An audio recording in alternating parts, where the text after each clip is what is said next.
Hello there, you Scumlords, and welcome to a quick update video. I got it this morning, and I looked at the War Thunder Facebook, or not the Facebook page, their official website, and there's PvE. So this is just a relatively short video. Well, I say short, it'll probably end up dragging on for quite a bit of time, but anyway. So I wanted to give my thoughts on PvE. If you guys want the short answer, yes, please, more. Armored Warfare tried to do PvE, and they did a pretty good job of it. The problem was that Armored Warfare just died due to poor development decisions and poor management.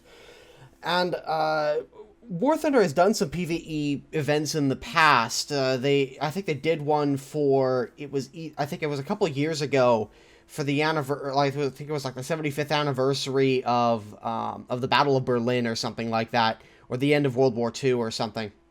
And they did a big PvE event where you could play as T-34, 85s, and IS-2s storming the Reichstag. And that was a pretty interesting event. What I find cool about what they're doing here is the fact that they are actually making it an official mode. Because up until this point, the only thing we've had for PvE were modes like I just mentioned. And it looks to me, from what I'm reading here, that they're planning on making it an official mode of the game. I think this is great. I think this allows people another option to play the game in a way that is beneficial, I think. It encourages newer players to learn the game mechanics and learn them in a much more player-friendly environment. The AIs, while they might be difficult, are not going to be anywhere near as brutal as good players or regular players. And I think it's a great direction that War Thunder is going here.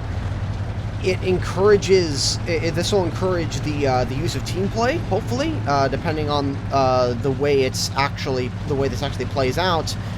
And you can do it with up to 8 players. So, and you can bring a squad of friends too. Now, I don't think you're going to be able to bring 8 friends unless you have a squad on one end and then another squad full of people, and you all queue up together.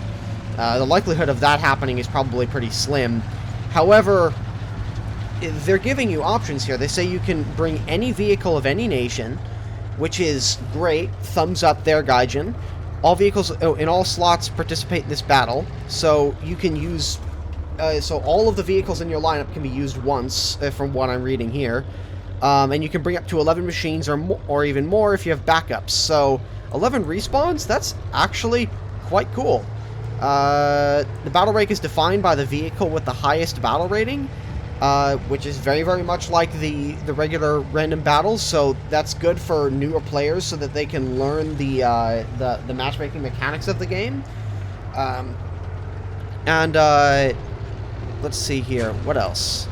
Oh yeah, players will also have the opportunity to use attackers or bombers as in arcade battles, as well as up to 3 artillery strikes. So it looks like they're bringing over the arcade battle airstrike mechanics, or kill streak mechanics that they use there, which is fine. My only hope is that they're going to allow us to play it in not only arcade, but also in realistic and possibly even simulator difficulty, because that would be very, very interesting. Because that would give you, I guess, a sort of training ground where you could test out new vehicles, and also, from what I'm reading here, it looks like you can actually earn RP and SL. Let's see, rewards for destroying AI opponents are calculated individually for every player, depending on the time spent in a battle. And final results, and of course the efficiency of the player. Boosters do not apply in these battles, which is good to know. And destroyed AI vehicles do not count towards content unlocking progress, such as skins and decals. So that's important to verify right there, because, you know, honestly, the last thing that people want is to spend all this time destroying all these vehicles and then realizing, shit, I haven't made any progress on my skins. So I think this is a good step in the right direction. And it looks like you can earn RP and Silver Lion boosters for participating in the first assault battle every day. So that's good. basically means another guaranteed booster that you can play once you log in for the first time during a day, which I'm all for, giving players more opportunities to unlock their vehicles in random battles faster. Great decision. I'm looking forward to this. So, in general, what other ways that Gaijin can exploit this? Well, I think this opens up the opportunity and the door for many other PvE game modes. If Gaijin can give players more options in the way that they play their game, I think that's fantastic. Now, I'm still waiting for Gaijin to bring back the old simulator battles like they used to be, but that's obviously probably never going to happen again. And simulator battles are kind of a relatively small portion of the community ever since they forced most of the simulator battle players to switch over to realistic battles a couple of years back. In any case, it's going to be interesting to see how they expand upon these sorts of modes. It looks in this case to be a sort of basic survival mode. You just kind of have to try and survive as long as you can, and you've got a certain amount of respawns, and there are a set number of waves. My biggest concern with PvE, and something that I had an issue with in Armored Warfare, is that how are you going to keep it fun? How are you going to keep it interesting so that people will want to come back and continuously play this mode? Because the biggest issue I had with PvE in Armored Warfare was the fact that after a while it's the same missions over and over again, and you figure out the patterns. You know, okay, once I start capping this point, then more AI are going to come from this general direction. It got a little bit better as time goes on, but at the same time, after a while, PvE just gets boring. Now, do I think that Gaijin are going to reach that point? It's possible. If they don't expand on the PvE and keep it interesting for those players who are dedicated to it, then it's going to end up being a flop. And as much as I want this to succeed, I can't help but be skeptical in some areas. But again, we will just have to wait and see how the mode turns out and what it actually plays like. Also, it looks to me initially like this mode is designed for the major casual player. And my other concern with this mode is how are you going to balance the rewards in comparison to random battles? Now, I realize that not everybody is good at War Thunder, and it's just a simple fact.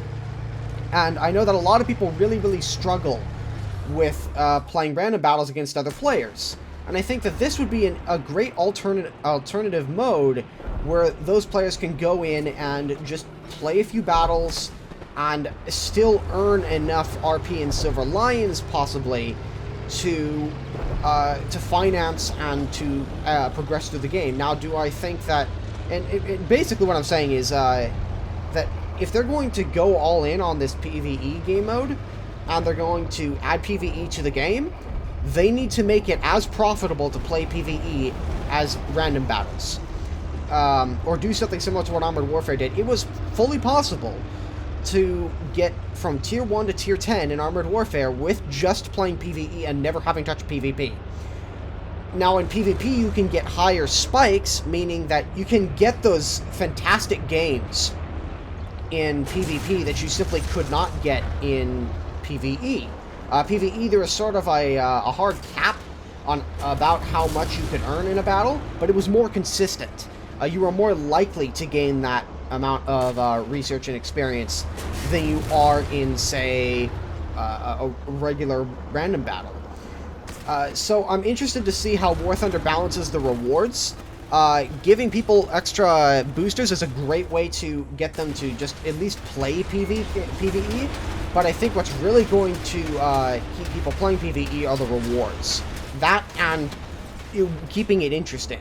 I do like how they have set up the sort of matchmaking system so that if you're doing really well in like pre-war vehicles, you're not going to end up facing like leopards or something, which is fantastic. That's a great thing, because it means that this mission isn't designed to make you fail.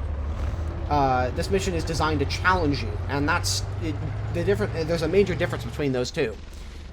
So, I guess this is a very, very long-winded way of me saying, yes, War Thunder, this is a good direction, and I can't wait to see what you guys do with it. You guys have been doing fantastic things this patch, and or bringing us some fantastic vehicles this patch, and keep it coming. If this is the way that War Thunder, or if these are the types of things we're going to start seeing from War Thunder, I couldn't be more excited. In any case, thank you guys for watching. This has been Many Miles Away. Keep your tracks checked, keep your bonus in place, keep around on the tube, and I will see you guys in the next one.